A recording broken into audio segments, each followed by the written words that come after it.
के लिए। तो चलो स्टार्ट करते हैं।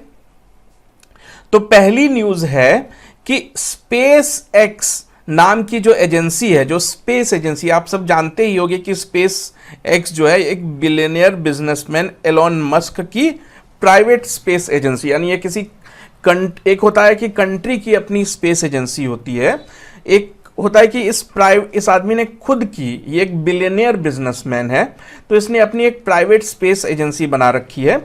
तो इसी स्पेस एजेंसी का नाम है स्पेस एक्स। तो स्पेस एक्स ने रिसेंटली अपने फैल्कॉन 9 रॉकेट के जरिए अंतरिक्ष में 60 स्टारलिंक इंटरनेट सैटेलाइट छोड़े हैं। तो अब ये 60 इंटरनेट सैटेलाइट का फंडा क्या है? तो ये जो स्पेस एक्स नाम की कंपनी है, ये एक प्रोजेक्ट चला रही है। इस प्रोजेक्ट का नाम है स्टारलिंक प्रोजेक्ट। तो इस प्रोजेक्ट का उद्देश्य है कि धरती के बाहरी अंतरिक्ष में 12,000 सैटेलाइट स्टैब्लिश कर देना। तो इसी में ये टाइम टू टाइम सैटेलाइट छोड़ते रहती है। तो अभी रिसेंटली इसने 60 स्टारलिंक इंटरनेट सैटेलाइट छोड़े अमेरिका के फ्लोरिडा से। तो अमेरिका के फ्लोरिडा में Cape Canaveral space force station है, तो वहां से ये 60 सैटेलाइट छोड़े गए। तो ये कंपनी का नाम आप याद रखोगे स्पेस एक्स, प्रोजेक्ट का नाम आप याद रखोगे स्टारलिंक प्रोजेक्ट। तो अब ये स्टारलिंक प्रोजेक्ट का मकसद क्या है? तो जब ये सैटेलाइट्स अंतरिक्ष में पहुंच जाएंगे, प्रोजेक्ट पूरा हो जाएगा, तो इन सैटेलाइट्स की मदद से बहुत तेज स्पीड या तेज गति वाले इंटरनेट सर्विस को चालू किया जाएगा धरती पे। तो यही है इस स्टारलिंक प्रोजेक्ट के पीछे का मकसद। अब चलते अगली न्यूज़ पे। तो ब्रिटेन या यूनाइटेड किंगडम दुनिया की पहली ऐसी कंट्री बन गया, पहला देश बन गया है जो बिना ड्राइवर के कारों को रोड पे चलने की अनुमति दे रहा है, यानी गवर्नमेंट वहां की अलाउ कर रही है। ऐसा पहला कंट्री बन गया है यूनाइटेड किंगडम। तो वहां की जो ट्रांसपोर्ट मिनिस्ट्री थी उसने अपने पार्लियामेंट में बताया कि अभी जो ट्रांसपोर्ट लॉज हैं उनके शब्दों में बदलाव किया जा रहा है ताकि कानून में अलाउ किया जा सके कि बिना ड्राइवर, यानी ड्राइवर रहित कारें, ड्राइवरलेस कार रोड पे चलने की सरकारी अनुमति दी जा सके। तो इस साल के अंत होते होते ये कारें जो है ब्रिटेन में रोड पे चलती हुई आपको नजर आने लगेंगी। तो अगली खबर है कि सिडबी ने 2 नए लोन स्कीम्स को लॉन्च किया है। तो सिडबी क्या है पहले आप समझ लो। सिडबी का फुल फॉर्म है small industries development bank of India, यानी ये भी एक बैंक है, लेकिन ये रिटेल कस्टमर्स को लोन देने वाली बैंक नहीं है कि आप गए आपने स्टूडेंट लोन ले लिया, होम लोन ले लिया, नहीं। तो ये जो बैंक है, ये बैंक सिर्फ मीडियम और स्मॉल स्केल इंडस्ट्रीज को लोन देता है। जो छोटे लेवल की इंडस्ट्रीज होती है ना, उनको लोन देने के लिए बना है ये बैंक। तो इसी बैंक जिसका नाम सिडबी है, इसने 2 नई जो लोन की स्कीम्स है वो अभी अभी लॉन्च की है। उन स्कीम्स का नाम है SHWAS एंड और दूसरी स्कीम का नाम है AROG, AROG लोन स्कीम है ये। तो अब इन 2 स्कीम्स को लॉन्च करने के पीछे का मकसद क्या है? तो आप जानते हो कि अभी देश में कोविड की महामारी चल रही है। तो कोविड की महामारी को लेकर ऑक्सीजन की काफ़ी किल्लत हुई देश में। तो जो कंपनीज ऑक्सीजन प्रोड्यूस करने में शामिल है, जैसे ऑक्सीजन के सिलेंडर बनाने वाली कंपनी हो गई, ऑक्सीजन कंसंट्रेटर बनाने वाली कंपनी हो गई, ऑक्सीमीटर यानी ऑक्सीजन का लेवल मापने वाली जो मशीन होती है ऑक्सीमीटर, वो बनाने वाली कंपनी हो गई, या फिर जो कोविड से लड़ने वाली जो जरूरी दवाई बनाने वाली जो कंपनीज है, क्योंकि वो सब कंपनी है, वो सब इंडस्ट्री है, तो वो इस बैंक से लोन ले सकती है। इसीलिए ये दोनों बैंक की स्कीम्स लॉन्च की गई है। तो रिसेंटली LIC को पूरी दुनिया के 10 सबसे वैल्यूएबल इंश्योरेंस ब्रांड में इंक्लूड किया गया है। तो LIC का फुल फॉर्म आप जानते ही हो, लाइफ इंश्योरेंस कॉरपोरेशन। तो ये क्यों न्यूज में आई? क्योंकि पूरी दुनिया की जो जितने भी मतलब इंश्योरेंस प्रोवाइडिंग ब्रांड्स या कंपनीज हैं, उनकी लिस्ट में इसको इंक्लूड किया गया। तो ये किस पोजीशन पे रही?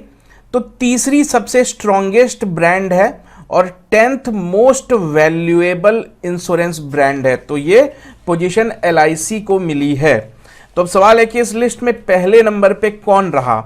तो पहले नंबर पे जो चाइना की इंश्योरेंस फर्म है जिसका नाम है पिंग एन इंश्योरेंस। तो वो इस लिस्ट में नंबर 1 पे रही। अब आगे चले तो रिसेंटली वैशाली हिवाशे पहली महिला बन गई जिनको अपॉइंट किया गया है कमांडिंग ऑफिसर के पोजीशन पे बीआरओ के द्वारा। तो बीआरओ क्या है? बीआरओ का फुल फॉर्म है बॉर्डर रोड्स ऑर्गेनाइजेशन। तो ये जो गवर्नमेंट की संस्था है ये क्या करती है, जो बॉर्डरिंग एरियाज होती है जहां पहुंचना उतना आसान नहीं होता है, क्योंकि अब ये बॉर्डर के एरियाज हैं, तो यहाँ पे बिल्कुल नॉर्मल कंस्ट्रक्शन कंपनीज को तो नहीं भेज सकते, तो यहाँ पे आर्मी के शेप में आप भेजोगे, तो वही है बॉर्डर रोड ऑर्गेनाइजेशन। तो ये रोड्स बनाती हैं। तो इसी बॉर्डर रोड ऑर्गेनाइजेशन में पहली बार किसी महिला को कमांडिंग ऑफिसर की पोजीशन दी गई है। तो वो महिला कौन है? वैशाली हिवासे। तो ये आप नाम याद रखोगे। तो इनको क्या जिम्मेदारी मिली है कि इंडिया चाइना बॉर्डर पे रोड्स वगैरह के कंस्ट्रक्शन को ओवरसी करना इनका काम है। अब आगे चले तो रिसेंटली इंडियन नेवी ने ऑपरेशन लॉन्च किया जिसका नाम रखा गया ऑपरेशन समुद्र सेतु 2। तो समुद्र से ही आप समझ जाओगे कि ओशियन की बात हो रही है, इंडियन नेवी की बात हो रही है।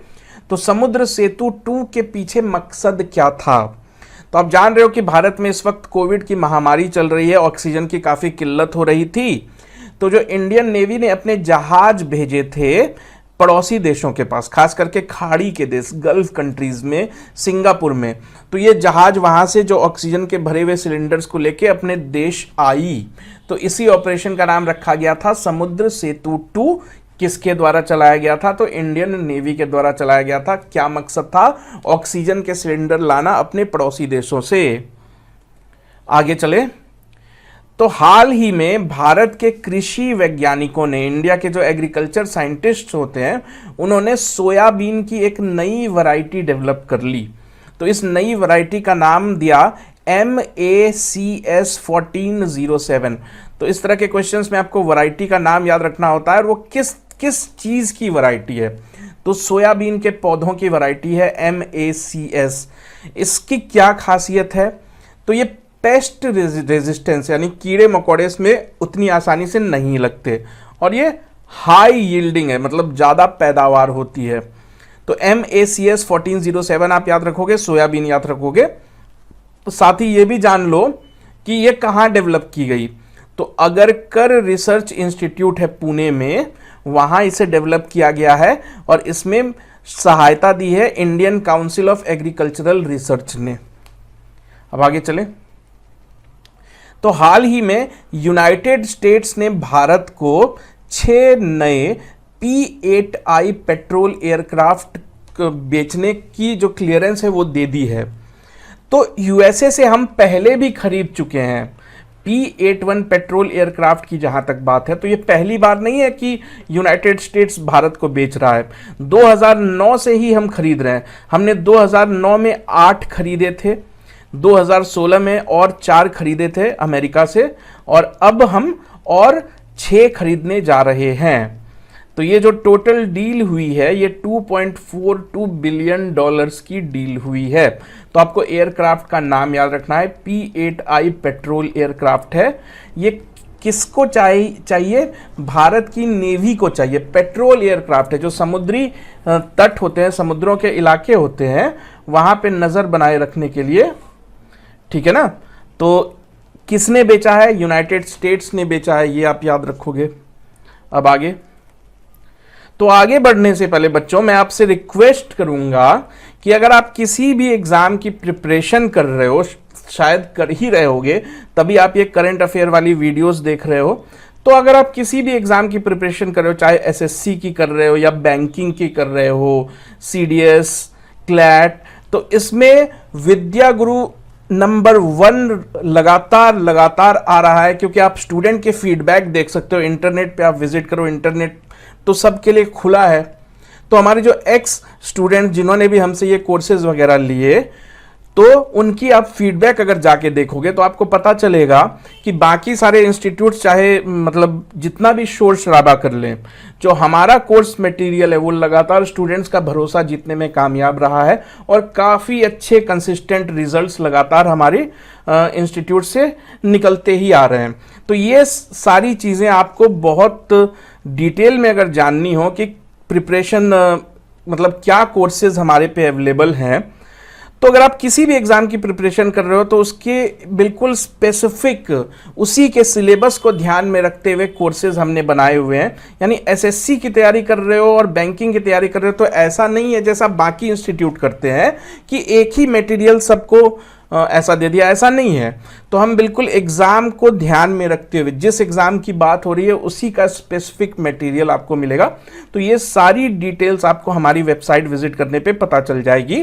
तो वीडियो खत्म होने के बाद अगर आप सीरियस हो, सीरियसली प्रिपरेशन कर रहे हो, ठीक है ना, तो आप विद्या गुरु के साथ प्रिपरेशन करो तो आपकी सक्सेस की जो गारंटी है वो दुगनी तिगुनी हो जाएगी। ठीक है ना, तो अब आगे चले। तो रिसेंटली दुनिया की जो लॉन्गेस्ट पेडेस्ट्रियन सस्पेंशन ब्रिज है, पेडेस्ट्रियन यानी आम लोगों के लिए आने जाने के लिए, सस्पेंशन ब्रिज यानी जिसमें पिलर का इस्तेमाल नहीं होता है, हवा में झूलती रहती हैं, तो दुनिया की सबसे लॉन्गेस्ट पेडेस्ट्रियन सस्पेंशन ब्रिज को कहाँ खोला गया है? पोर्चुगल में खोला गया, यूरोप की कंट्री पोर्चुगल में खोला गया है। तो इस ब्रिज का नाम क्या दिया गया है? अराउका। तो हो सकता है कि आपसे ब्रिज का नाम भी पूछ ले तो आप नाम याद रखोगे अराउका, देश का नाम याद रखोगे पोर्चुगल। और क्यों क्या खास महत्व है इस ब्रिज का कि ये दुनिया का लॉन्गेस्ट पेडेस्ट्रियन सस्पेंशन ब्रिज है।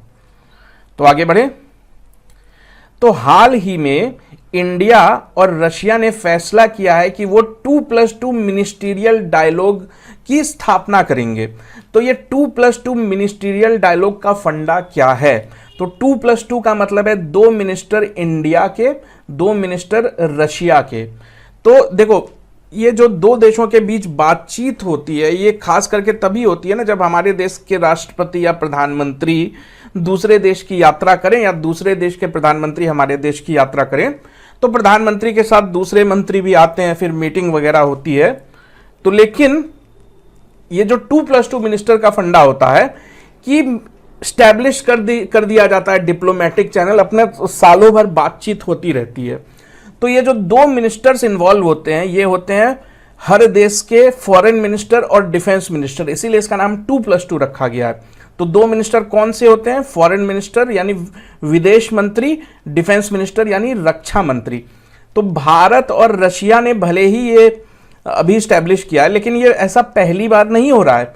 भारत इससे पहले भी 3 और देशों के साथ 2+2 मिनिस्टीरियल लेवल की मीटिंग स्टैब्लिश कर चुका है। तो वो 3 देश कौन से हैं? यूनाइटेड स्टेट, जापान और ऑस्ट्रेलिया। यानी रशिया वो चौथी कंट्री बनी है जिसके साथ भारत ने 2+2 मिनिस्टीरियल डायलॉग को स्टार्ट किया है। ठीक है ना। अब देखो, अब क्योंकि इतनी बात हमने डिस्कस कर ही ली है तो ये भी याद रखना कि यूनाइटेड स्टेट, जापान, ऑस्ट्रेलिया और साथ में अगर इंडिया को जोड़ दोगे तो 4 कंट्रीज बन जाएंगी। तो इन 4 कंट्रीज को क्वाड कंट्रीज का नाम दिया गया है। क्वाड मतलब 4, क्योंकि इन 4 कंट्रीज ने एक इनफॉर्मल ऑर्गेनाइजेशन बनाई है, उसी को नाम दिया गया है क्वाड कंट्रीज। 4 कंट्रियों, 4 देशों का अपना संगठन। तो बाकी जो क्वाड कंट्रीज में 4 शामिल है, इंडिया ने ऑस्ट्रेलिया के साथ पहले ही 2+2 बना रखा है, जापान के साथ भी बना रखा है, यूएस के साथ भी बना रखा है। अब क्वाड के बाहर की किसी कंट्री के साथ यानी रशिया के साथ भी इंडिया ने 2+2 मिनिस्टीरियल डायलॉग को स्टैब्लिश किया। तो हाल ही में जापान की तरफ से दिया जाने वाला order of rising sun honour यानी अवार्ड भारतीय नागरिक श्यामला गणेश को दिया गया। तो ये रही श्यामला गणेश।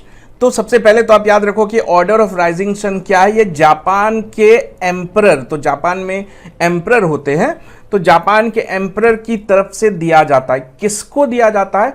उन लोगों को दिया जाता है जिन्होंने जापानीज आर्ट एंड कल्चर को प्रमोट करने में योगदान दिया हो। तो अब सवाल यह है कि श्यामला गणेश जो कि भारत की नागरिक हैं, आखिर उनको क्यों दिया गया? क्योंकि ये जो श्यामला गणेश हैं ये इकेबाना की टीचर हैं। इकेबाना क्या है? तो एक ये जापानी कला है, जापान की संस्कृति से जुड़ी हुई चीज़ है ये। तो जापान में जो जो पॉट्स होते हैं, गमलों में पौधे लगाने की, अलग अलग जो कलाकृति बनाने की जो आर्ट या स्टडी होती है, उसी को इकेबाना कहते हैं। तो ये जो श्यामला गणेश हैं, ये कई सालों से जापान और बेंगलोर में अपने इकेबाना ट्रेनिंग सेंटर चलाती हैं, यानी बच्चों को में जापान की जो कला है उसको प्रमोट करती हैं भारत में, इसीलिए दिया गया इनको Japan's order of rising sun. तो अब आगे बढ़े। हाल ही में लुइस हैमिल्टन ने पोर्चुगीज ग्रैंड प्रिक्स जीती है। तो ग्रैंड प्रिक्स क्या है, तो आप समझ लो कि ये फॉर्मूला 1 रेसिंग कंपटीशन है। तो आपको क्या याद रखना है कि किसने जीती, तो लुइस हैमिल्टन ने जीती। क्या जीता, पोर्चुगीज ग्रैंड प्रिक्स जीता। तो लुइस हैमिल्टन किस देश के नागरिक हैं, तो ब्रिटेन के नागरिक हैं। किस टीम के सदस्य हैं, फॉर्मूला 1 में किस टीम को रिप्रेजेंट करते हैं, तो मर्सिडीज को रिप्रेजेंट करते हैं। तो ये जो ग्रैंड प्रिक्स इन्होंने जीता है, ये हुआ कहां था, तो ये पोर्चुगीज ग्रैंड प्रिक्स है, तो पोर्चुगल में ही हुआ होगा। तो पोर्चुगल के अलागारवे इंटरनेशनल सर्किट में ये कंडक्ट हुआ था। आगे, तो आनंद महिंद्रा ने हाल ही में एक कैंपेन को हरी झंडी दिखाई जिसका नाम है ऑक्सीजन ऑन व्हील्स। तो आनंद महिंद्रा कौन है, तो महिंद्रा एंड महिंद्रा ग्रुप के चेयरमैन हैं, ये बहुत बड़े देश का जो ग्रुप है तो उसके चेयरमैन हैं ये। तो इन्होंने ऑक्सीजन ऑन व्हील को लॉन्च किया। इसके पीछे मकसद क्या है, जो कोविड की महामारी में ऑक्सीजन की किल्लत हो गई थी, उसकी मेन वजह ये थी कि ऐसा नहीं है कि हमारे देश में ऑक्सीजन कम बन रहा है, ऑक्सीजन बन पर्याप्त मात्रा में रहा था, लेकिन ऑक्सीजन बनता तो फैक्ट्री में है, उसका इस्तेमाल होना था हॉस्पिटल में, ठीक है ना। तो ऑक्सीजन को इंडस्ट्री से निकाल के हॉस्पिटल तक पहुंचाने के लिए जो गाड़ियां होती हैं वो उतनी मात्रा में भारत सरकार के पास थी नहीं। तो अब यही जिम्मेदारी महिंद्रा ने अपने ऊपर उठा ली है कि हम उस तरह की गाड़ियां बनाएंगे, ऑक्सीजन को ट्रांसपोर्ट करने की जो जिम्मेदारी है वो हम उठाने के लिए तैयार हैं। उसी का नाम दिया गया ऑक्सीजन ऑन व्हील। अब आगे देखें, तो रिजर्व बैंक ऑफ इंडिया ने हाल ही में 3 करोड़ की पेनल्टी लगाई है। आईसीआईसीआई बैंक पे ये पेनल्टी लगाई गई है। तो आप याद रखोगे किस बैंक पे पेनल्टी लगी है, आईसीआईसीआई बैंक पे 3 करोड़ की पेनल्टी लगी है। अब क्यों लगी है, क्योंकि रिजर्व बैंक ऑफ इंडिया के गाइडलाइंस होते हैं कि अगर आपके बैंक में कोई सिक्योरिटी जमा की गई है तो वो किस कैटेगरी में आप रखोगे, मतलब अलग अलग कैटेगरीज होती है बैंक की, तो उसकी गाइडलाइंस आरबीआई जारी करता है। तो उन गाइडलाइंस का उल्लंघन किया है आईसीआईसीआई बैंक ने, इसीलिए उस पर 3 करोड़ का जुर्माना लगाया गया। आगे, तो हाल ही में फेसबुक की जो मोबाइल ऐप होती है उस पर एक फीचर लॉन्च किया या टूल कह लो लॉन्च किया जिसका नाम है वैक्सीन फाइंडर टूल। तो ये आपसे पूछा जाएगा कि किस सोशल मीडिया कंपनी ने वैक्सीन फाइंडर टूल को लॉन्च किया, तो आंसर होना चाहिए फेसबुक। तो वैक्सीन फाइंडर टूल क्या है, आप जानते हो कि अभी कोविड वैक्सीनेशन पूरे देश में कोविड वैक्सीनेशन की मुहिम चल रही है। तो ऐसे में आप अपने मोबाइल के जरिए, इस ऐप के जरिए पता लगा सकते हो कि आपके सबसे नज़दीकी वैक्सीनेशन सेंटर कौन सा है और क्या वहाँ पे वैक्सीन इस वक्त उपलब्ध है भी या नहीं, क्योंकि वैक्सीन की शॉर्टेज की खबरें आ रही थी पूरे देश से। तो उसी को ध्यान में रखते हुए फेसबुक ने ये लॉन्च किया।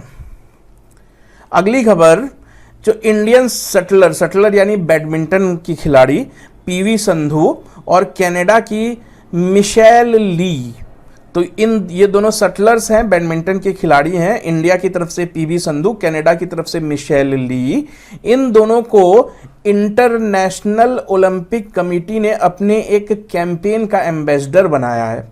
तो इंटरनेशनल ओलंपिक कमेटी क्या है, जो ओलंपिक्स होते हैं उनको कंडक्ट यही कराती है, जो भी इंटरनेशनल लेवल के इवेंट्स, स्पोर्ट्स इवेंट्स होते हैं कई तरह के, वो इंटरनेशनल ओलंपिक कमेटी कंडक्ट कराती है। तो इन्होंने रिसेंटली एक कैंपेन चलाया है, बिलीव इन स्पोर्ट्स कैंपेन, यानी स्पोर्ट्स को पॉपुलराइज करने के लिए।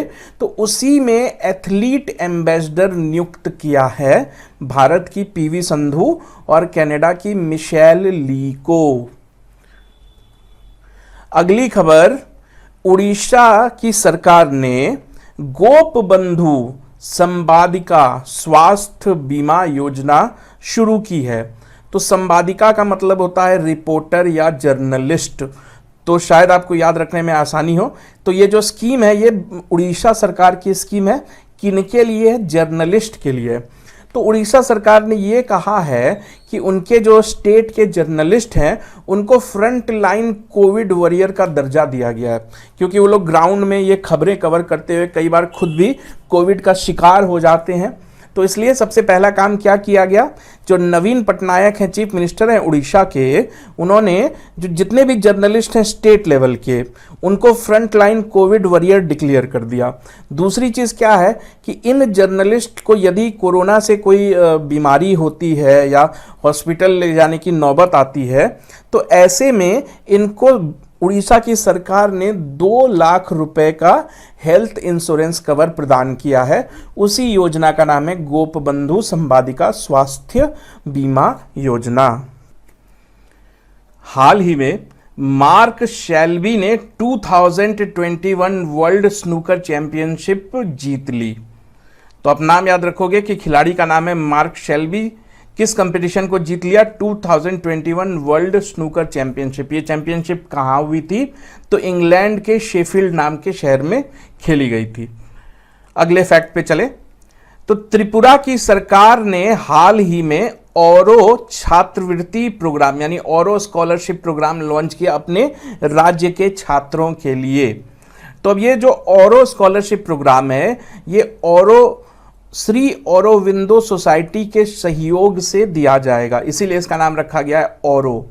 तो अब ये स्कॉलरशिप एग्जाम क्या है? इसमें एक टेस्ट लिया जाता है और जो भी बच्चा उस टेस्ट को क्लियर कर लेता है तो उसके जो मंथली खर्चे हैं, तो मंथली हर मंथ के हिसाब से स्कॉलरशिप उसको मिलती है। तो आप बस स्कॉलरशिप का नाम याद रखोगे, ज़्यादा डिटेल जानने की हमें कोई कंपिटिटिव पॉइंट ऑफ व्यू से ज़रूरत है नहीं। तो औरो स्कॉलरशिप प्रोग्राम त्रिपुरा सरकार की तरफ से। अगला जो इंपॉर्टेंट फैक्ट आपको याद रखना है वो ये है कि देश का जो पहला ड्राइव इन वैक्सीनेशन सेंटर खोला गया वो मुंबई के दादर इलाके में खोला गया। तो अब ये याद रखोगे कि पहला ड्राइव इन वैक्सीनेशन सेंटर कहाँ खोला गया?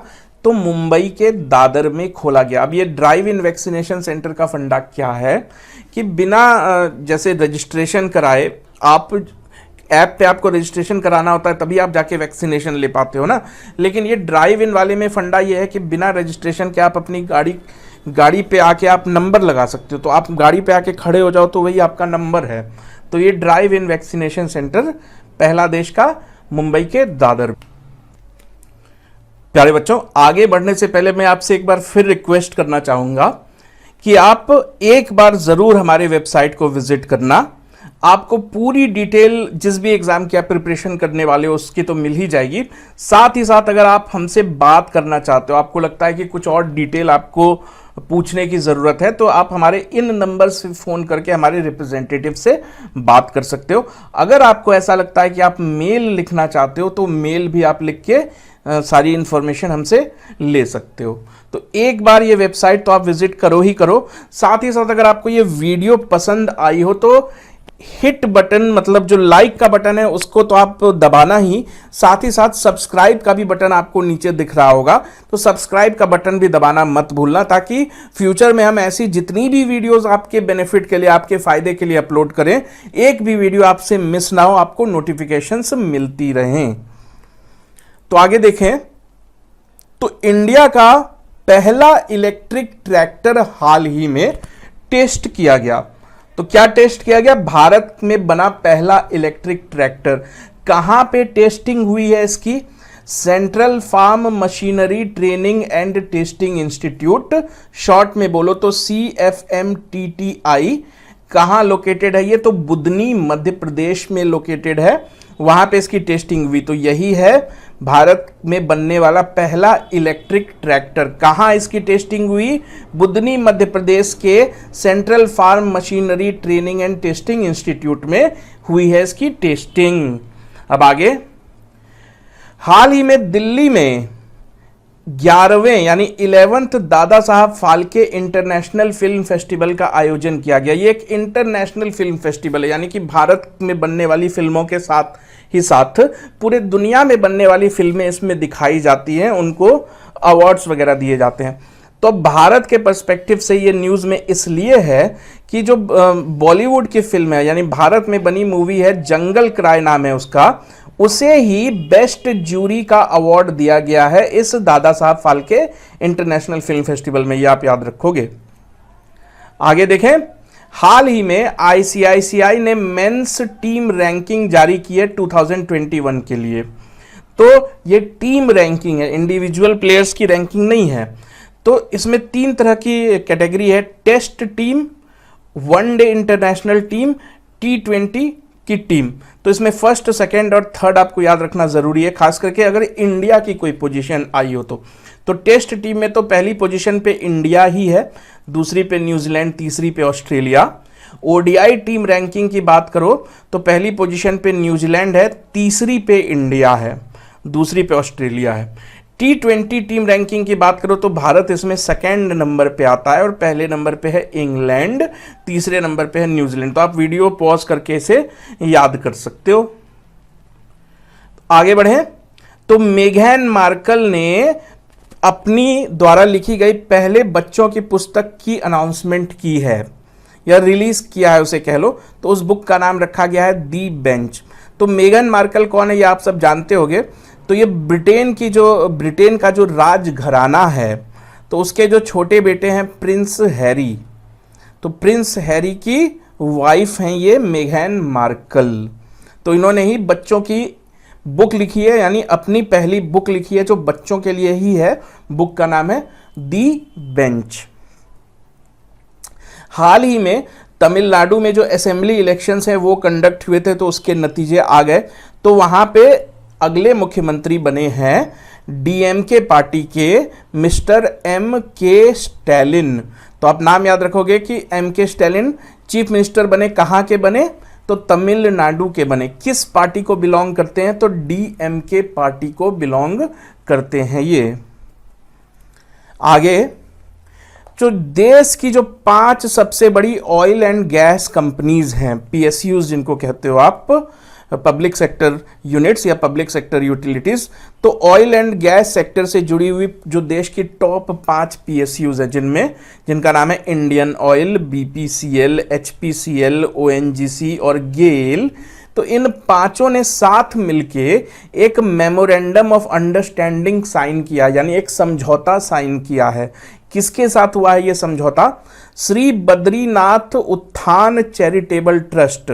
ये वो ट्रस्ट है जो बद्रीनाथ धाम, जो उत्तराखंड का, मतलब उत्तराखंड कह लो या पूरी दुनिया में जो प्रसिद्ध हिंदुओं का तीर्थ है, तो बद्रीनाथ धाम, तो बद्रीनाथ धाम का ही ट्रस्ट है ये, बद्रीनाथ उत्थान चैरिटेबल ट्रस्ट। तो इस ट्रस्ट के साथ मिलके इन पांचों कंपनीज ने समझौता किया है। किस बात का समझौता? समझौता इस बात का कि बद्रीनाथ धाम में को रिवैम्प किया जाएगा, रीबिल्ट किया जाएगा और इसे एक स्पिरिचुअल यानी धार्मिक स्मार्ट हिल टाउन के रूप में डेवलप करेंगी ये पांचों कंपनीज मिलके।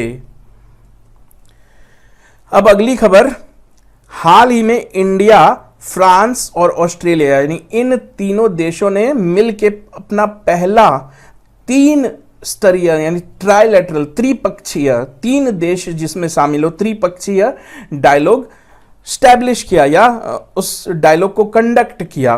तो ये डायलॉग जो हुआ वो वर्चुअल हुआ, क्योंकि कोविड का टाइम है तो डिप्लोमेट्स जो है एक देश से दूसरे देश को ट्रैवल कर नहीं रहे इस वक्त।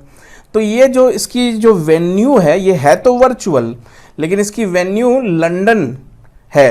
क्यों? क्योंकि लंदन में उस वक्त G7 के ग्रुप के फॉरेन मिनिस्टर्स की वर्चुअल मीटिंग चल रही थी। तो उसी मीटिंग के साइड लाइन पे यानी उसी मीटिंग के दौरान इन तीनों देशों ने अपनी ट्राइलैटरल डायलॉग भी स्टैब्लिश की, कंडक्ट की। तो भारत की ओर से इस ट्राइलैटरल मीटिंग में रिप्रेजेंट किया जो हमारे विदेश मंत्री हैं, एक्सटर्नल अफेयर्स मिनिस्टर हैं डॉक्टर एस जयशंकर, उन्होंने। तो प्यारे बच्चों, अगर आपको यह वीडियो पसंद आई हो तो एक लाइक आप ज़रूर कर देना। इससे टीचर का, वीडियो बनाने वाले का हौसला बढ़ता है। और अगर आपको वीडियो में कोई कमी नज़र आई, आप कोई चेंज चाहते हो, या आप चाहते हो कि हम कोई पर्टिकुलर टॉपिक पे वीडियो बनाएं आपके लिए, तो आप नीचे कमेंट सेक्शन में हमें ज़रूर बताओ, ठीक है, क्योंकि आपका फीडबैक हमारे लिए सबसे इंपॉर्टेंट है।